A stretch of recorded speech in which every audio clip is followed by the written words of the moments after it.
मैंने एक बड़ी इंपॉर्टेंट चीज़ आपको बताई थी कि जो भी पावर जनरेशन होगा वो तुम किसी से भी करो, रिन्यूएबल से, नॉन रिन्यूएबल से, जो भी तुम्हें अच्छा लगता है। उसका अल्टीमेट गोल था कि हम लोग क्या कर सकें कि जो भी हमारा कंज्यूमर की डिमांड है उसको फुलफिल करी जा सके, ठीक है? ये हमारा मेजर गोल था जब भी हम कोई पावर स्टेशन को डिज़ाइन करते हैं। और इस पूरे प्रोसेस में सबसे इंपॉर्टेंट इक्वेशन जिसका ध्यान रखा जाता है कि power generated must be equal to the power demanded. ये हमारा मेन फोकस इक्वेशन होती है। यहाँ पे सबसे पहला चैलेंज जो था हमने लास्ट लेक्चर के अंदर डिस्कस करा था, एक मोस्ट इंपॉर्टेंट चैलेंज था कि power generation is a constant factor, एक कांस्टेंट चीज़ है जो पावर हम जनरेट कर रहे हैं। लेकिन जो पावर डिमांडेड है ये एक वेरिएबल है नेचर में, यानी कि ये जो है हर समय चेंज होने वाली चीज़ है और आउट ऑफ कंट्रोल है। यानी कि power generation utility, as a utility मैं क्या कर सकता हूँ यार, मैं एक सर्टेन अमाउंट की पावर को जनरेट कर सकता हूँ, पर क्योंकि पावर जो डिमांड है वो कंज्यूमर के हाथ में है और वो एक लगातार एक वेरिएबल क्वांटिटी है, तो वो हमारे हाथ में है नहीं, तो it is a variable in nature and out of control. तो हमारा हर समय हमारा जो फोकस होता है, जो हमारा सिस्टम होता है, हम उसे इस तरीके से डिज़ाइन करते हैं कि हर समय हम लोग मीट करा सकें पावर जनरेटेड, इस इक्वेशन को जस्टिफाई कर सकें हर सिचुएशन में कि power generated must be equal to the power demanded. तो यहाँ पे क्या होता है, यहाँ पे एक बड़ा इंपॉर्टेंट रोल आ जाता है इस वेरिएबिलिटी को स्टडी करने का, और इस वेरिएबिलिटी को यानी कि लोड का जो वेरिएबल नेचर है इसको स्टडी करा जाता है लोड कर्व के थ्रू। तो आज इस लेक्चर के अंदर मेरा नाम प्रांजल है और आज हम बात करेंगे लोड कर्व क्या होते हैं और क्यों इतने इंपॉर्टेंट हैं, ठीक है? इन सब चीज़ों पर चर्चा करेंगे। चलिए शुरू करते हैं। सबसे पहले अगर लोड कर्व की बात कर लेते हैं तो लोड कर्व बेसिकली क्या होता है कि ये बताता है एक ऐसा कर्व जो दिखाता है कि लोड किस तरीके से लोड के अंदर वेरिएशन आ रहा है with respect to the time. यानी कि अगर मैं x axis and y axis plot करूं, जहां पे एक्स एक्सिस में टाइम इन आवर्स लिख लेता हूं और वाई में लोड इन मेगावाट लिख लेता हूं, ठीक है? तो यहाँ पे जो लोड होगा ना वो मैं यानी कि सुबह रात के 12 बजे से लेके उसी रात के 12 बजे तक, यानी कि 24 घंटे यहाँ पे मार्क कर लेता हूँ टाइम इन आवर्स में एक्स एक्सिस पे। अब अगर मैं यहाँ पे लोड प्लॉट करूँ कि लोड किस तरीके से वेरी कर रहा है, तो this curve is known as load curve. Clear हो रहा है, समझ में आ रही बात? ये बहुत ही सिंपल सी बात है। तो लोड कर्व बेसिकली क्या होता है कि हम लोग ये देखना चाहते हैं कि हमारे पावर स्टेशन के ऊपर जो हमने डिज़ाइन किया है उसके ऊपर जो सोसाइटी या जो भी लोड है वो किस तरीके से उसके ऊपर अप्लाई हो रहा है, किस टाइम पे कितना लोड है। तो ऐसा कर्व जो लोड के वेरिएशन को दिखाए with respect to time is known as load curve. तो क्लियर हो गया होगा, यहाँ पे लोड कर्व का मतलब समझ में आ गया होगा। नाउ अब लोड कर्व कितने तरीके का हो सकता है, ठीक है? तो लोड कर्व बेसिकली तीन तरीके के हो सकते हैं। एक होता है डेली लोड कर्व, यानी कि जिसके अंदर हम लोग आवर्स एंड मेगावाट प्लॉट करेंगे और वो डेली का होगा, मतलब एक दिन का, सही है? इसी तरीके से मंथली लोड कर्व होगा जिसके अंदर हम लोग again hours and megawatt plot करेंगे और पूरे महीने का होगा। इसी तरीके से ईयरली लोड कर्व भी होता है, यानी कि उसके अंदर भी हम लोग आवर्स एंड मेगावाट को प्लॉट करेंगे और वो क्या होगा, वो होगा एक साल का, यानी कि एक साल में इस पर्टिकुलर घंटे पे कितना लोड रहा। ये सारी चीजें हम लोग इसके अंदर कैलकुलेट करते हैं। तो बेसिकली लोड कर्व तीन तरीके के होते हैं, ठीक है? ओके, नाउ अगर हम बात करते हैं यहाँ पे पहले वाले डेली लोड कर्व की, इनका जस्टिफिकेशन क्या है, इनका क्यों इस्तेमाल करते हैं? तो इनका इस्तेमाल करा जाता है साइज को सेलेक्ट करने के लिए and number of generating units. यानी कि अगर तुम कहीं पावर स्टेशन सेटअप करने जा रहे हो तो तुम्हें डेली लोड कर्व पे बड़ा ध्यान देना पड़ेगा, उसके बेसिस पे डिसाइड करना पड़ेगा कि तुम्हारा जो स्टेशन है उसका साइज कितना हो और नंबर ऑफ जनरेटिंग यूनिट, यानी कि उसके अंदर कितने अल्टरनेटर लगाएंगे। क्लियर हो रहा है? यानी कि अगर थर्मल पावर प्लांट है, कोई भी पावर प्लांट बना रहे हो, तो उसके अंदर कितनी जनरेटिंग यूनिट्स होंगी, कितना साइज होगा, ये सारी की सारी कैलकुलेशन करी जाएंगी on the basis of daily load curve. Monthly load curve, इसकी क्या इंपॉर्टेंस है? इसका इस्तेमाल करा जाता है रेट ऑफ एनर्जी को फिक्स करने के लिए, यानी कि जो टैरिफ हमने डिस्कस करे थे ना पुराने लेक्चर्स में, तो टैरिफ जो होते हैं उनके एग्जैक्ट वैल्यू की कितने रुपए पे लगाया जाए, सब कुछ इंक्लूड करके कि प्रॉफिट हम लोग बना सकें, ये निकाला जाता है with the help of monthly load curve. And then finally yearly load curve ना, यहाँ पे इसका काम होता है, ये डिटरमाइन करता है एनुअल लोड फैक्टर को। यानी कि ये ईयरली कर्व का हम लोग इस्तेमाल करते हैं जब हम लोड फैक्टर निकालते हैं, पूरे साल का कैसा हिसाब किताब रहा।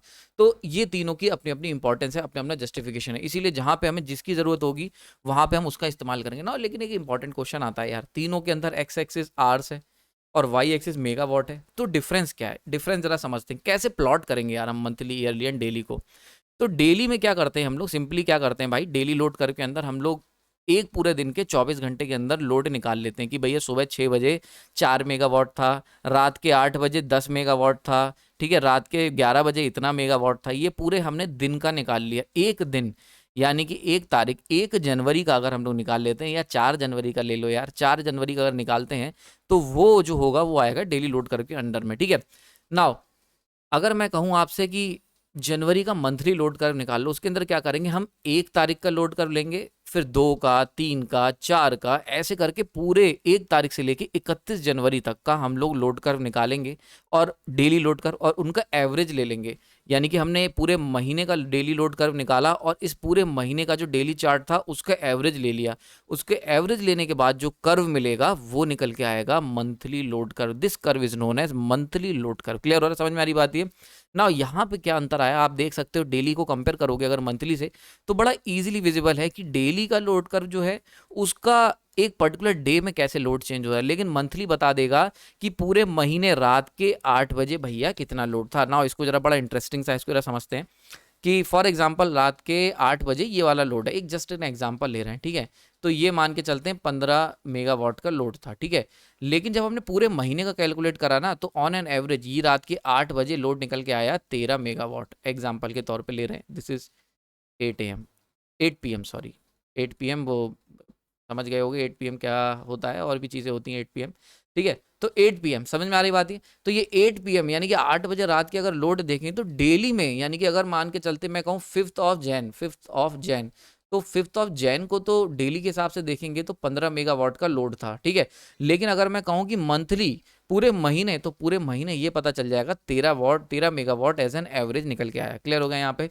तो मंथली लोड ये बताता है कि पूरे महीने रात के 8 बजे ऑन एन एवरेज 13 मेगावाट का लोड रहा। एक पर्टिकुलर दिन 15 भी हो सकता है, कोई और तुम निकालोगे, मान लो मैं कहता हूँ 14 जनवरी को निकालो तो हो सकता है वो 5 ही मेगावाट आया हो।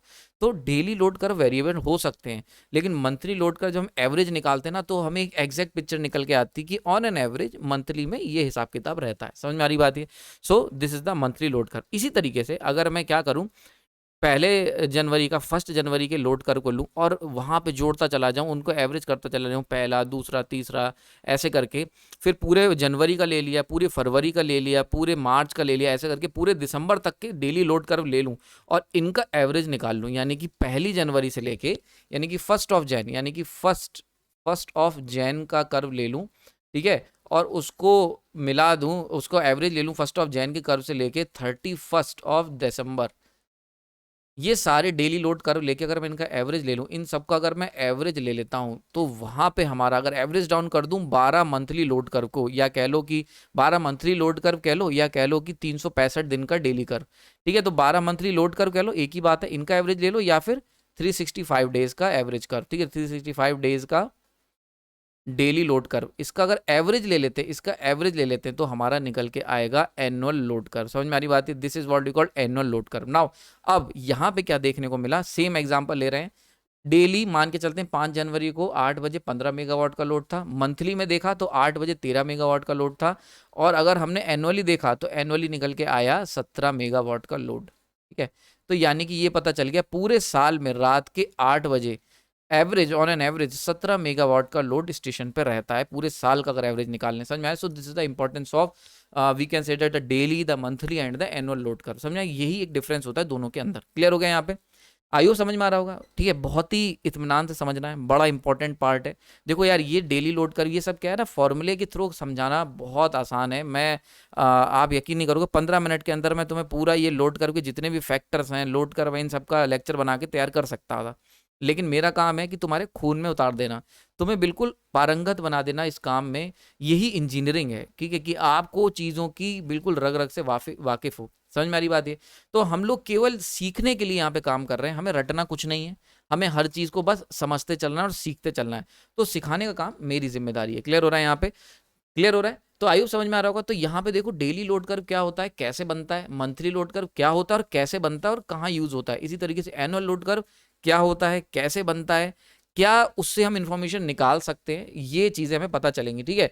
तो अगर एक बड़ी इंपॉर्टेंट इंफॉर्मेशन जो भी मैंने बताई, अगर हम रात के 8 बजे डेली में देखें तो हमें पता चलेगा उस पर्टिकुलर दिन का एवरेज लोड कितना था डेली लोड कर्व से।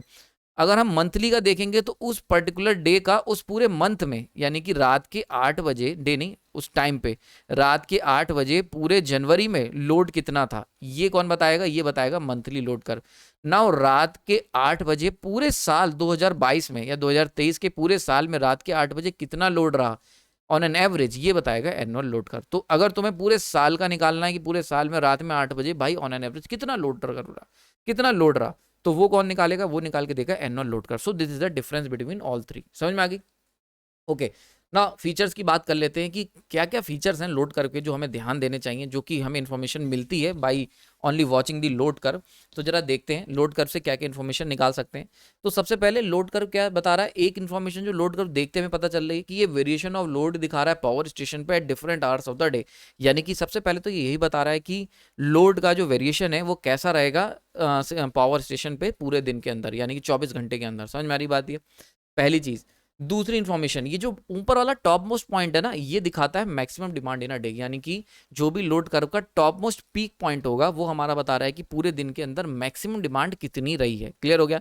नाउ अब अगर इसका एरिया में मार्क कर लूँ, ये जो मैं पिंक कलर की जो शेड करा है, this one is the area. Now area क्या दिखाता है यार, लोड कर्व का जो एरिया होता है वो basically number of unit generated in a day. समझ में आ रही बात है। तो यूनिट यानी कि एरिया जो है लोड कर्व का वो क्या बताता है, वही बताता है कितनी यूनिट्स जनरेट कर रहे हैं इलेक्ट्रिसिटी की एक दिन के अंदर, पावर स्टेशन कितनी जनरेट कर रहा है या कह रहा हूँ कितनी डिमांडेड है, क्योंकि दो बोथ आर इक्वल। समझ में आ रही बात है। मैंने आपको इक्वेशन बताई थी ना, तो power generated is equal to the power demanded. तो एरिया ये बताता है कि नंबर ऑफ यूनिट्स कितनी हमने जनरेट करी एक दिन के अंदर, या फिर कह सकते हो कितनी डिमांड आई यूनिट्स की। ना यूनिट्स पता है ना, एनर्जी जनरेटेड जब हम बात करते हैं, और ये किसमें होती है, किलोवाट आवर में। क्लियर हो गया यहाँ पे। तो एरिया क्या बता रहा है, एरिया ऑब्वियस सी बात है। अगर एरिया कैसे निकालोगे यार, एरिया हम लोग निकालेंगे अगर हम इसको एक रेक्टेंगल भी मान लें, कैसे भी कर लो, तो दो डायमेंशन होनी चाहिए एरिया में। तो एक होगी वर्टिकल डायमेंशन और एक होगी हॉरिजॉन्टल। वर्टिकल में है मेगावाट यानी कि पावर, और जो हॉरिजॉन्टल डायमेंशन है यानी कि एक्स एक्सिस वहां पे आवर्स हैं। तो time into power equal to energy, तो यहां से आ जाती है यूनिट। समझ में आ रही बात है, इतनी क्लियर हो गई होगी। तो टाइम इनटू लोड यानी कि मेगावाट यानी कि पावर, तो power into time is equal to energy. तो यहां से ये एनर्जी जनरेटेड की यूनिट निकल के आ गई। सो एरिया जो है ये one of the most important चीज है यार। एरिया जो होता है, जो लोड कर्व का एरिया, ये अभी आगे आने वाले समय में हम फैक्टर्स के ऊपर डिस्कस करेंगे। बहुत सारे लेक्चर तैयार हैं, आपको परेशान होने की जरूरत नहीं है। पूरी पावर सिस्टम जैसे मशीन पढ़ाई है, पावर सिस्टम मेरी कोशिश रहेगी वो भी आपके एकदम बिल्कुल कंट्रोल में आ जाएगी। बस आपको सारे लेक्चर्स ध्यान से देखते चले जाने। बहुत इंटरेस्टिंग लेक्चर तैयार कर रहा हूँ, एकदम स्टोरी की तरह, एकदम मक्खन की तरह चीजें चलती रहेंगी यार। बस तुम्हें लेक्चर देखना है पूरा ध्यान से और नोट्स बनाते चलना, ठीक है। ओके, तो एरिया जो है, एरिया बड़ा इंपॉर्टेंट रोल प्ले करता है लोड कर्व का यार। आई होप समझ में आ गई होगी, यूनिट जनरेटेड बताता है ना। अगर हम एरिया की हेल्प से और क्या कर सकते हैं, एक तो ये बता दिया, यानी कि अगर आपने लोड कर्व का एरिया निकाल लिया तो एक तो ये बता देगा कि एनर्जी कितनी जनरेट हो रही है। दूसरा क्या बताएगा, दूसरा ये कैलकुलेट करने में हेल्प करेगा क्या, average load and load factor. These are the two most important thing, most important element जब भी हम पावर स्टेशन की डिजाइनिंग की बात करेंगे। अभी आने वाले समय में आपको पता चल जाएगा मैं ये बात क्यों कह रहा हूँ, क्योंकि आने वाले 4-5 लेक्चर जो आने वाले हैं ना बड़े क्रूशियल हैं, वहां पे ये चीज क्लियर हो जाएगी। समझ में आ रहा है। तो जो एरिया होगा ना वो ये बता देगा कि एवरेज लोड निकालने में हेल्प करेगा लोड कर्व का एरिया और लोड फैक्टर को। नाउ देखते हैं ये कैसे करेगा, इसको बड़ा समझते हैं। तो सबसे पहले एवरेज लोड देखते हैं कि यार एरिया जो है वो एवरेज लोड निकालने में कैसे मदद करता है। ठीक है, तो देखो यहाँ पे हमने ये पूरा सिस्टम बना दिया, जस्ट पुराना वाला diagram. Average load equal to क्या होगा, तो average load equal to area under daily load curve divided by 24 hours. यानी कि अगर हम लोग क्या करें, जो हमने लोड कर्व का एरिया निकाला है उसको अगर डिवाइड कर दें 24 घंटे से, तो पता चल जाएगा कि ऑन एन एवरेज कितने लोड है उस पर्टिकुलर दिन पे। समझ में आ रही बात है। तो is equal to the unit generated in kilowatt hour divide by 24 hours. समझ में आ रही बात है, इतनी चीज समझ में आ गई। यानी कि हमें मोटे मोटे तौर पे, जैसे फॉर एग्जांपल ये हमारा लोड कर्व है, तो ये 24 घंटे का लोड कुछ इस तरीके से बिखरा हुआ था ना। अगर मैं इसका एवरेज निकाल लूं तो एवरेज कुछ ये आएगा निकल के, this one is the average. तो ये हो गया एवरेज लोड। समझ में आ रही बात है। अगर मैं डायग्राम से बताना चाहूं, ये फॉर्मूला हो गया निकालने का, डायग्राम से बताना चाहूं तो कुछ ऐसे हो सकता है। क्लियर हो गया, ये चीज समझ में आ गई होगी बात ये। तो फॉर एग्जांपल, एक एग्जांपल के तौर पे ले लेते हैं कि अगर मान लेते हैं इस लोड कर्व का जो एरिया निकल के आया है एग्जांपल के तौर पे, वो निकल के आया है 2400। ठीक है, 2400 किलोवाट आवर। अब इसको अगर मैं डिवाइड कर देता हूँ 24 आवर से, तो आर से आर कैंसिल हो गया, ठीक। और मेगावाट कर लेते हैं, चलो इसे, यहाँ मेगावाट है ना तो मेगावाट ले लेते हैं। एंड 24 से इसे करोगे तो कितना आ गया, 100। समझ में आ रही, बहुत ही सिंपल है। तो यहाँ से निकल के आ गया 100 मेगावाट। यानी कि इससे क्या निकल के आया कि पूरे दिन के अंदर, एक दिन के अंदर जो पावर स्टेशन था ऑन एन एवरेज पे कितना लोड था, 100 मेगावाट का लोड था। ठीक है, वो 100 के ऊपर भी गया होगा, 100 के नीचे भी गया होगा, ऑन एन एवरेज 100 मेगावाट का लोड जो था वो स्टेशन पे पूरे दिन रहा। क्लियर हो रहा है यहाँ पे। तो लोड कर बताता है कि एक पर्टिकुलर इंस्टेंट पे कितना लोड था, 12 बजे, 1 बजे, 3 बजे। लेकिन अगर मैं कहूँ कि यार मोटा मोटा तौर पे तुम्हारे एक पूरे दिन पे तुम्हारे स्टेशन पे कितना लोड आता है, तो वो कौन निकालेगा, वो बताएगा हमारा एवरेज लोड। समझ में आ रही बात है? तो एवरेज लोड की कैलकुलेशन कैसे करनी है, एवरेज लोड कैसे निकाल सकते हैं, लोड का जो भी पूरे दिन का लोड है उसका एवरेज, सिंपली आपको क्या करना है, एरिया ले लो और उसको 24 से डिवाइड कर दो, ठीक है। तो इस तरीके का एवरेज लोड निकल के आ जाएगा। आई होप समझ में आ गई होगी। नाउ नेक्स्ट निकालते हैं लोड फैक्टर। नाउ ये बहुत इंपॉर्टेंट है यार, बड़ा कीमती पॉइंट है, इसको बहुत ध्यान से समझना, बहुत ही इजी तरीके से यहाँ पे समझ में आएगा। नाउ अब हमारे पास ये लोड कर्व है, जैसा हमने देखा था, एरिया ओरिया शेडेड कर रखा है मैंने मस्त सा एकदम, ठीक है। नाउ यहाँ पे लोड फैक्टर का जो फॉर्मूला होता है वो होता है area under the load curve divide by total area of rectangle in which load curve is present. देखो ये बड़ा एक इंटरेस्टिंग सा पॉइंट है। यहाँ पे लोड फैक्टर का फॉर्मूला होता है कि एरिया कितना है लोड कर्व के अंदर, यानी कि ये जो मैंने यहाँ पिक्चर बना रखी ना, इसका एरिया, ये एरिया। दूसरा इन्होंने कहा है जो डिनोमिनेटर में है, total area of rectangle in which the load curve is present. अब यहाँ तो कोई रेक्टेंगल दिख नहीं रहा है, तो ये कह रहे हैं ऐसा एक रेक्टेंगल हमें यहाँ पे लोड कर्व पे ड्रॉ करना है जिसके अंदर पूरा का पूरा लोड कर्व समा जाए।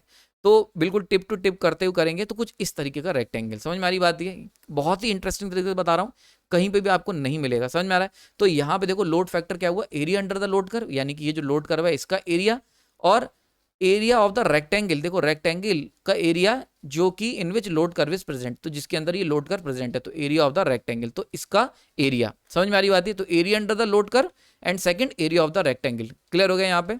नाउ एरिया ऑफ रेक्टेंगल की अगर बात करें तो रेक्टेंगल का एरिया कितना होता है, लेंथ इंटू ब्रेथ होता है। तो लेंथ क्या है, लेंथ है तुम्हारा 24 आवर्स, ये वाली इसको मैं लेंथ ले रहा हूँ, ठीक है, इसको लेंथ ले रहा हूँ, ठीक है, और ब्रेथ को ले रहा हूँ वर्टिकल। तो ब्रेथ हो गई तुम्हारी मैक्सिमम डिमांड, भाई यहाँ से यहाँ तक की दूरी क्या है, this one is the maximum, this one is the breath.